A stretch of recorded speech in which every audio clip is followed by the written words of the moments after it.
apologize to you. Recording in progress. Okay, so welcome. Happy New Year. First and foremost, welcome to a 30-minute Thursday that's a little bit behind schedule and a little bit goofy with technology.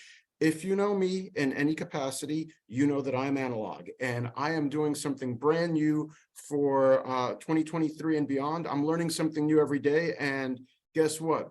Pain plus failure equals learning. So we've learned something, and I've already uploaded a feedback loop onto my Facebook page. And for that, guys, I do apologize. That was unfortunate and that was a little bit scary. But here's the good news. We're live on Facebook, I believe, and we're doing it through a Zoom platform, which means that I can actually share my screen with you guys and show you what I'm talking about with my market forecast. So if this works, I mean, there's going to be some learning curve issues and some pain along the way, to be sure. But if this works, then we've got a whole new platform to play with. And how cool is it going to be going forward with all of the information that I have to share with you guys about the real estate market, about the mortgage world, and about things in general. So I apologize. I'm not going to tell you that it's not going to happen again, because chances are I'm going to step on a rake once again with technology. But for the time being, we're here in the fabulous studios of New American Funding. I am on my laptop. I've got Zoom open. I've got Facebook set up, and these two systems are in theory connecting, which is really cool. And I'm actually recording this darn thing so that I can put it up on YouTube later on, which again, wow, who would have thought that the analog guy has got this kind of technology working? Here's a secret. I didn't do it on my own. There's people helping me, and they're really good at this. So user error to start with, but here we are. Once again, Happy New Year. Welcome to 2023. I hope everybody's staying safe. I hope everybody's staying healthy. I hope everybody's staying sane. Of course, the world continues to spin in its own directions, and we just have to hold on for dear life and hope for the best. But with all that said, welcome to 2023. Happy New Year. I have, as I promoted, I have a forecast for you guys for the residential real estate market as well as the mortgage world. So let's just jump in. Be aware, I'm about to press buttons, so if I lose you, it's been nice and I'll try to come back, but let me try to share my screen with you guys and see what I can do here. So share screen, and boom, look at that. Okay, hold on with me 1 second while I start the slideshow from the beginning, and there we go. Okay, so guys, I think we've got this. Now, before I go too far, this is courtesy of MBS Highway. MBS Highway is one of the services I subscribe to. They are very, very wise in market forecasts, in reading what's going on in the tea leaves with the mortgage interest rates. That's what MBS stands for. MBS is mortgage-backed securities.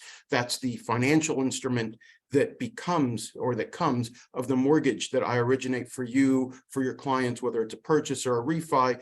Those mortgages are bundled up and sold as a mortgage-backed security. So MBS Highway, that's the name of the organization that I subscribe to. They put this forecast together. I can't take credit for their work, although I am going to share it with you guys because it's pretty awesome. All right, so here we go. Yes, look at this. I hope it's working on Facebook, because it's certainly working on my computer, and I'm getting the thumbs up from my friends Renee and Dana. So holy moly, guys, we stepped on a little bit of a rake, but here we are. We might run a little bit late, but that's cool. I hope you guys stay with me for a little bit. Let's talk about what's going on with interest rates to start with as the forecast. Everybody finds out I'm a mortgage lender. The first thing they want to know about is, what are interest rates going to do? What's going to happen? Who's going to go where? What's going to happen? So in general, and I've been saying this for months and months and months, inflation drives mortgage interest rates. It's just the way it is. Now, the reason that is because individuals and institutions purchase mortgage-backed securities, and they buy those because mortgage-backed securities generate a return on that investment, and that is a fixed return. What that means is that it's like clipping coupons or mailbox money. If I've got a loan that pays $1,000 a month in interest and principal payments, then I'm going to use that $1,000 a month as a retiree, for example, to buy my groceries or to pay my rent or to do whatever it is that I want to do with it.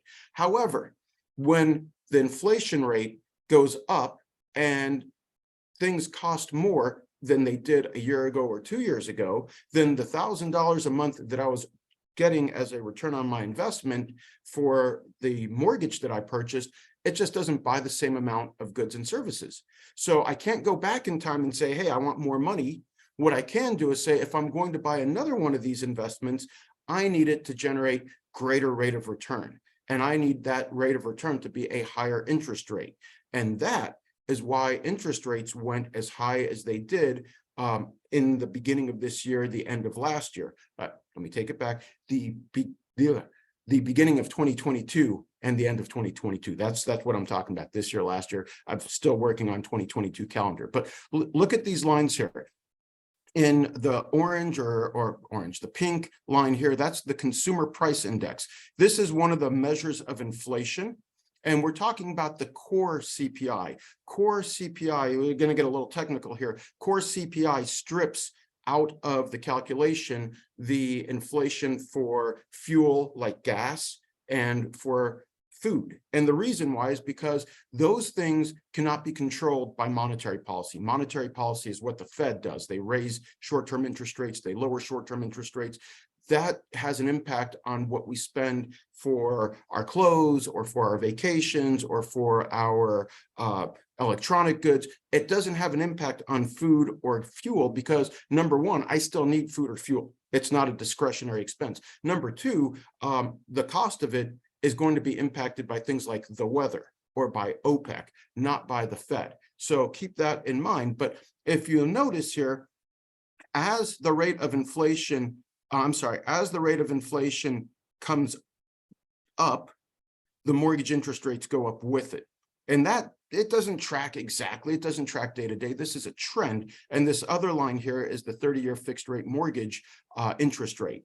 Now, what happens is, what's really interesting is right over here in March of 2020 through January of 2022, this is what was known as the QE period, quantitative easing. What that means basically is, even though inflation started to rise over here, the Federal Reserve Board was buying mortgage-backed securities in the open market. They were buying what we were creating. And the reason they were buying what we were creating is because they wanted to stabilize the market, the housing market, the interest rates, and no one knew what was going on with COVID. So during this period of time right here, as the inflation was stable, the Fed kept buying mortgage-backed securities and kept interest rates low. But look, all of a sudden here in early part of 2021, inflation started to skyrocket by comparison, and the Fed kept interest rates low.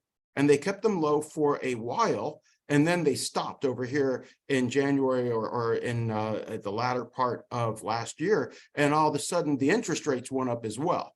Now, if you look at the end of this chart here, the consumer price index is showing that inflation is coming down. And look, mortgage interest rates are following suit. I hope you guys can see my little cursor mouse here, but we are trending lower on interest rates. And the reason we are is because we're trending lower on inflation.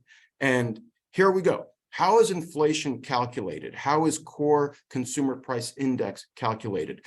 I've shown you this slide before, but hopefully now you guys can actually see it because technology is working with us.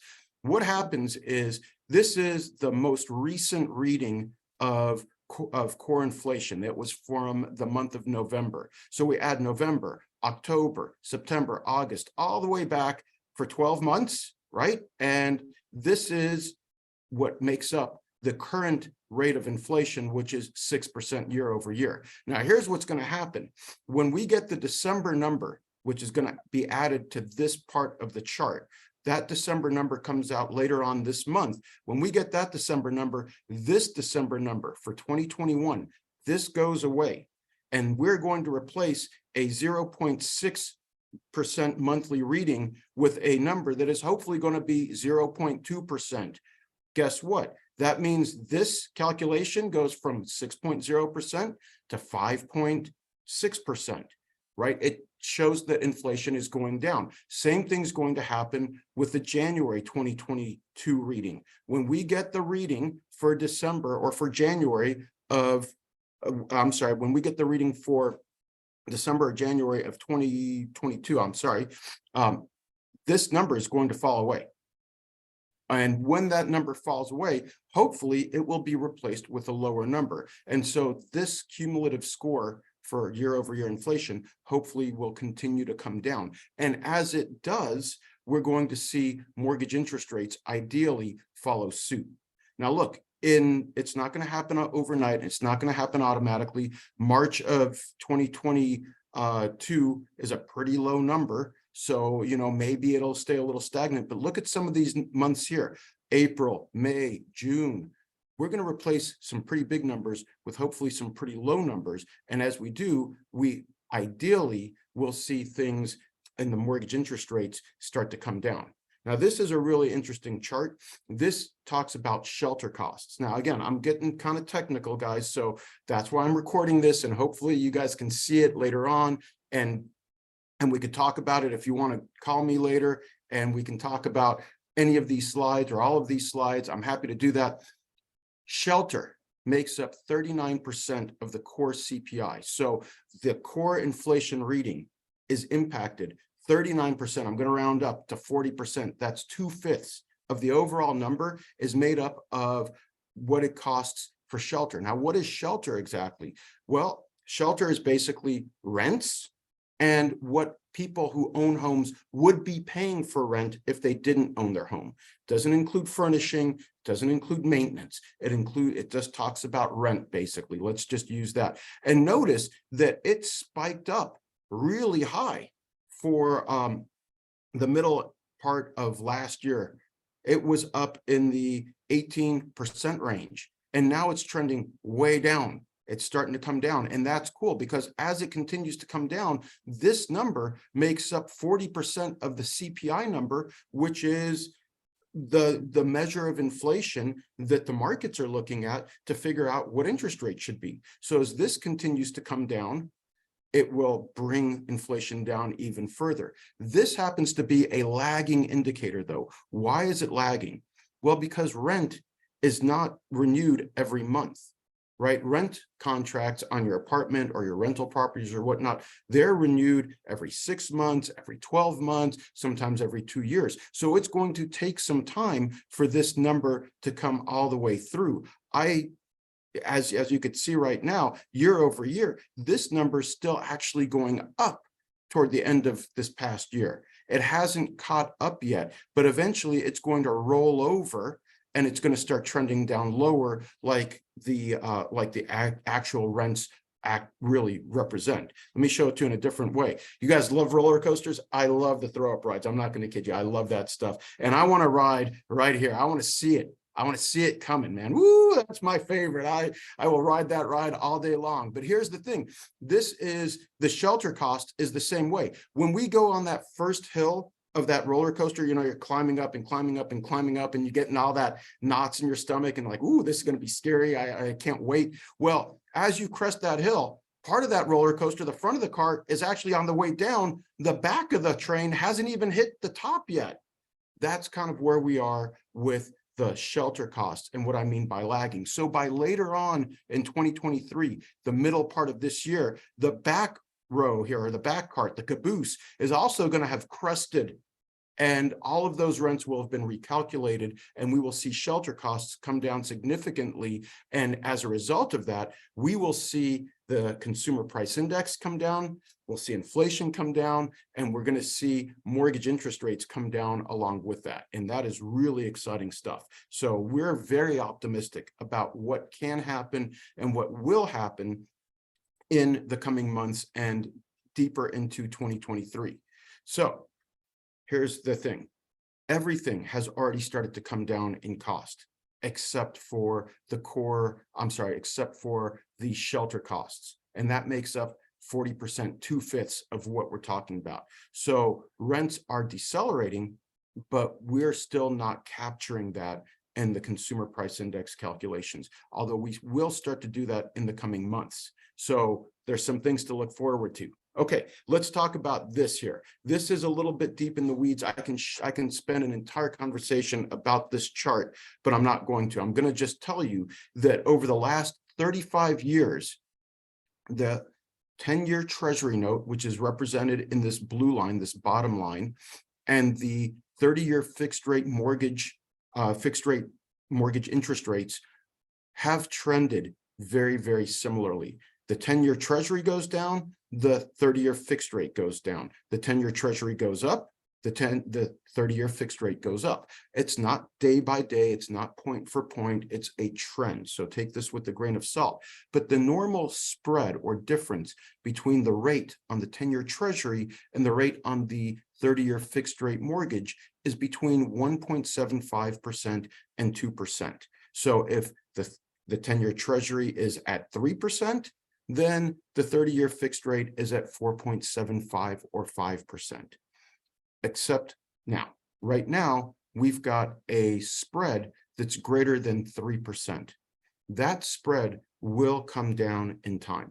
There's a reason for this spread. I'm going to share that reason with you. Let me see. Oh man, I'm not going to share that reason with you. I apologize. We lost a bit of time due to the technical glitches, but I will do another 30-minute Thursday on this whole slide right here and explain that to you. For you technical folks that really want to get deep into the weeds, I want to get into this graph with you. I also want to get into these other graphs with you, and I'll show you what that is. But recession is coming.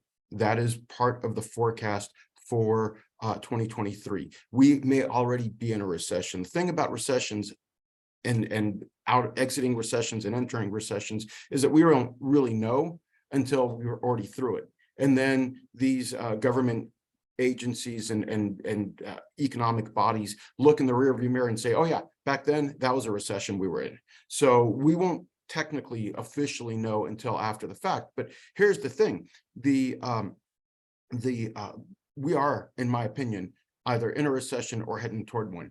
We've had a lot of expenses happening over the last several months, right? This chart right here shows credit card balances and revolving debt. Now, here, we were in COVID, no one had anything to buy, right? Everything was closed, nothing to buy, maybe some Amazon stuff. But then as we came out of that, look at this chart here. I mean, this is the balances on credit cards. If you guys go out to restaurants at all, places are packed. Now, maybe those folks can afford it. Maybe they're financing it using, their credit cards, but eventually you're going to top out on your available credit limit. And then you got to start paying that money back. Same thing with personal savings rate. Look, we had a huge savings during the COVID, and then people depleted their savings, and then we got stimulus and people depleted it, another stimulus and people depleted it. Now we're at really low rates of savings. So between credit card expenses going up and savings balances going down, eventually the consumer,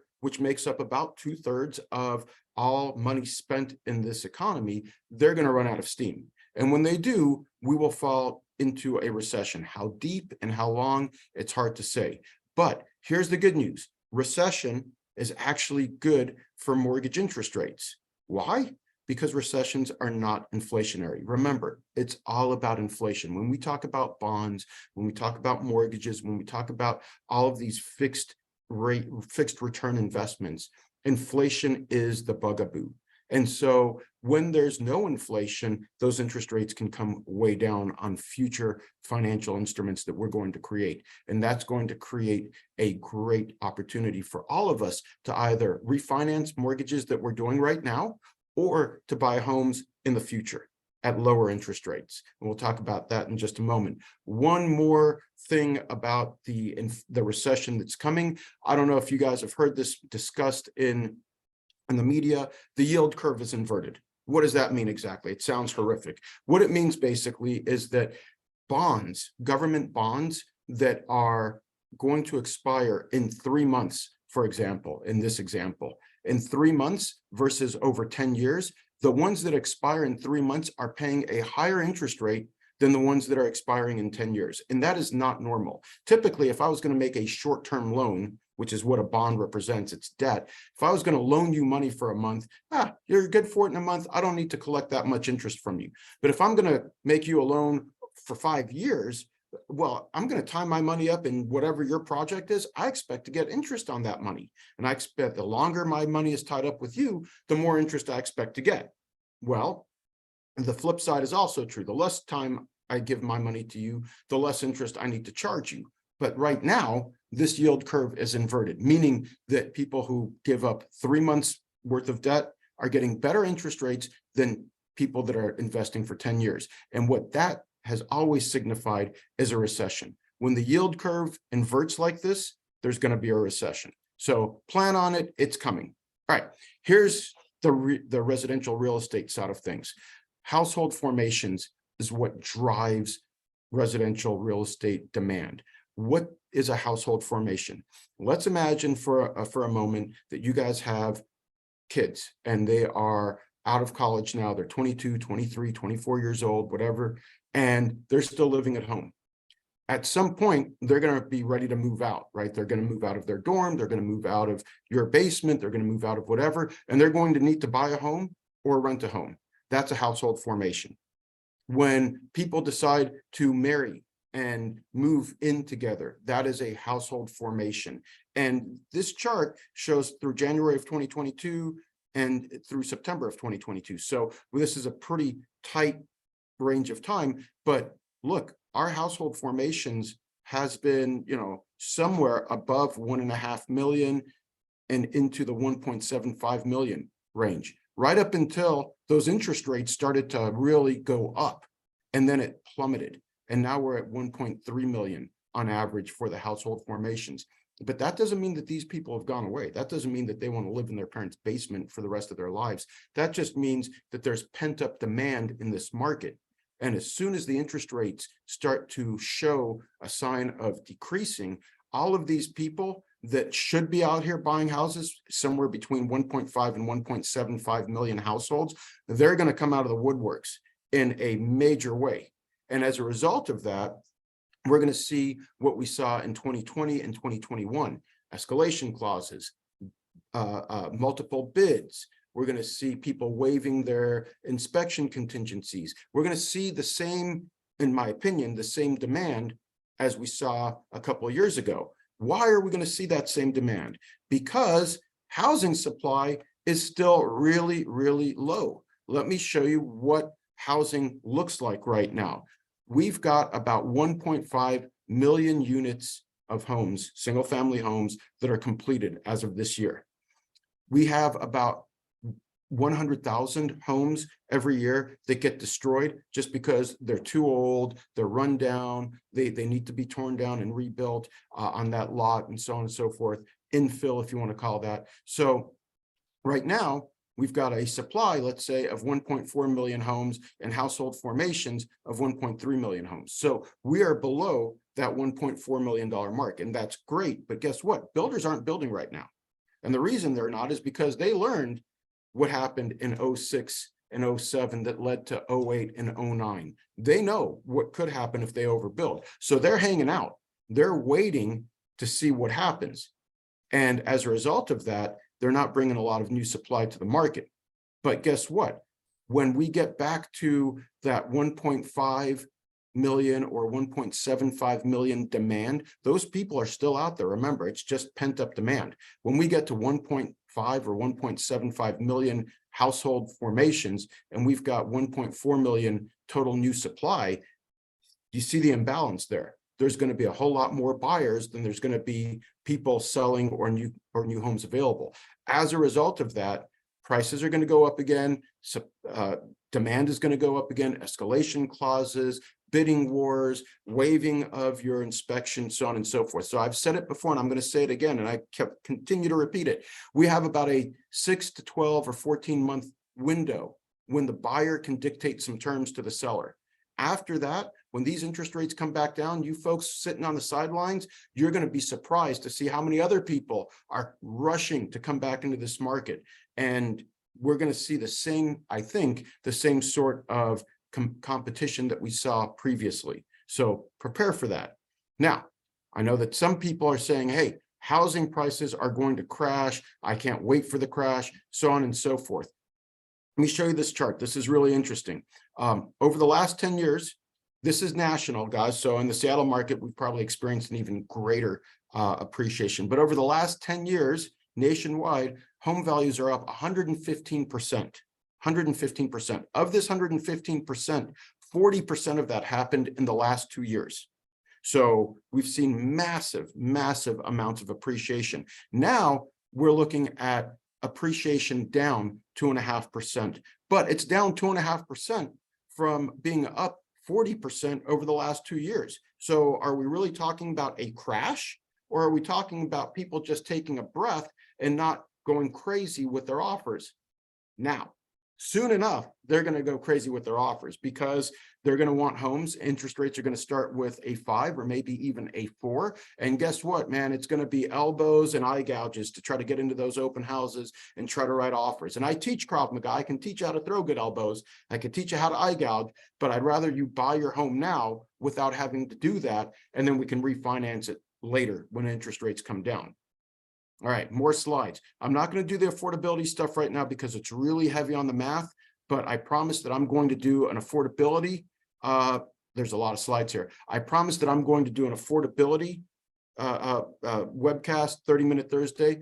Promise that I'm going to do one on affordability and one on the spread between the 10-year and the 10-year treasury note and the 30-year fixed rate interest.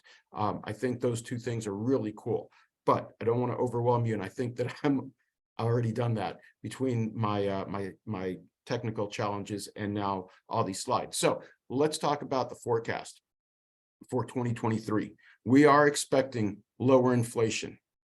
We are expecting that there's going to be a recession, and that recession will help bring things down. It will slow things down, to be sure. Incomes may or may not increase, but we are going to see a decline, in my opinion, on the gap in affordability. We've got a really tight housing inventory and rents are still expensive. And even though the appreciation of rent is starting to come down, it's still coming down from a very high level. So renting is not going to be a much cheaper option than buying. What else do we have here? The expectation is that we'll see low single-digit appreciation for real estate values for most of the U.S. with a pickup in buying and selling activity. Now, what does that mean, low single-digit? 3%, 4%, maybe? In my opinion, that's still a pretty good appreciation when you think about buying your own home. In the Seattle market, I think we're going to see a higher rate of appreciation. Remember, this is a national average. What happens in Seattle is not the same as what happens in Mississippi. So we have to take this with a grain of salt. But we know that we've got a lot of constraints on our construction here. We know that we've got a lot of people that live here, that are moving here with great high-tech jobs, with great income, with a tremendous amount of net worth. And there's just not as much construction here. There's just not as much inventory here. So I'm not suggesting that we're going to see 20% year-over-year appreciation, but I certainly don't think that we're going to fall in the low single digit. I think we'll be in the middle, maybe even high single digits for the Seattle market. Mortgage rates. We are dealing with some things that could cause us some trouble, and it's not going to be a straight line down. What is causing us some trouble?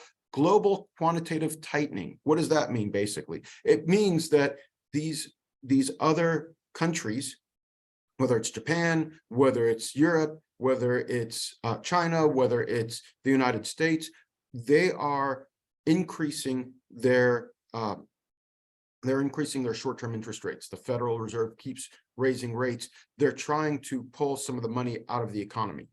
And so that in and of itself, and they're not buying mortgage-backed securities right now. And so that could be a bit of a deterrent to our interest rate forecast. Same thing, again, central banks are not buying mortgage-backed securities. The Fed's not buying right now. They've got other debt to be financed. Remember, we just passed in the United States Congress a $1.7 trillion spending bill for 2023. That debt has to be financed. Those expenses have to be financed. So there are competing interests and there are competing financial instruments that may not make mortgage-backed securities as attractive of an investment. However, we've got lower inflation, and that's a really great thing. Inflation continues to come down. We've got excess retail inventory. This is the upside, the tailwinds. This is what's going to propel our rates lower. We've got excess retail inventory. So that means consumer goods, things that are sitting on shelves, sitting in warehouses. Those big companies are going to have to reduce the cost of those things, reduce prices in order to get the consumer to buy them and get them out of inventory. So as prices come down, inflation comes down, mortgage interest rates also come down. Increase in mortgage servicing value. This also brings interest rates down. Mortgage servicing is one of those things I'm going to talk about another time. It goes back to one of the other slides I was showing you. So I don't want to tease you too much, but I also don't want to overwhelm you with data. And then a recession is likely. If we're not already in one, we're going to be in one. And historically, interest rates come down on mortgages during recessions. And so we've got that to look forward to. Now, yes, there's some pain that goes with a recession as well, but lower interest rates are that silver lining. So we believe, and when I say we, MBS Highway, excuse me, those good people, the forecasters I subscribe to, believe that the 30-year fixed rate mortgage moves close to 5% in the first half of this year. We're somewhere in the mid sixes right now across the board. So when we start talking about a 5% or even 4.75% 30-year fixed in the first half of 2023, guess what's going to happen with all those buyers, guys? Guess what's going to happen with all that pent-up demand? Guess what's going to happen with everybody who's kind of hibernating right now? They're going to come out and it's going to be pandemonium, just like it was in 2021, just like it was in 2020 once we got past the COVID craziness. So I'm telling you, now is the time to buy. Now is the time to be shopping. Right now, you can negotiate deals with sellers. Right now, you can get concessions, closing costs paid. I'll give you an example. I've got a client right now who will remain nameless. She is buying a home. The home was priced at $745,000. She paid $745,000 for that home. So she offered full price, but she asked for a $20,000 seller credit. And with that $20,000 seller credit, she is paying for a 3-to-1 buy down. So her interest rate is going to start with a 3 for the first year. That's right. And she's getting about $4,500 toward her closing costs and prepaids. That is a huge savings. It is huge. Her interest rate, like, hear me now, her interest rate will start with a 3 for the first year of this mortgage after we close later on this month. Sometime later on this year, we're going to refinance. She's the beneficiary of that lower interest rate as well. So you can negotiate these deals right now. You can get into deals. She's also having an inspection done. When was the last time you heard that, real estate partners? This is doable right now. When those interest rates come down closer to 5% or even 4 point whatever percent, that's going to evaporate. The demand is going to come back and the supply is still very low, and we're going to run out of opportunities to make great deals happen for our clients. So with that said, I want to thank you for, oh my gosh, look at that. I stopped the screen share and everything. I want to thank you guys for putting up with some of the technical difficulties and mishaps that we're learning, right? And I think this is going to work out really well. I hope it works out really well. Going forward, it'll be a lot smoother, and I can do this with other slides and other presentations, and I can show you things in real time. It's going to be cool. 2023 is off to a great start. I've already learned something new technically, and for me, that is just phenomenal because, you know, I'm analog. So for that, I apologize for the mishap. I'm sorry that we're running just a bit late, but with all that said, I want to thank you guys for watching. I want to thank you guys for participating. I want to hear from you. I want to hear your questions. I want to hear what's going on with your clients. Real estate partners, please reach me. Let's strategize. If you want to buy a home or even sell a home, please call me. Let's talk about the best way to bring that home to the market. And until next time, I want to thank you for participating. I'm going to do more stuff with the other slides we didn't cover. But until then, I want you to stay safe. I want you to stay healthy. I want you to stay sane. Welcome to 2023. It's a brand new year and it's a brand new world.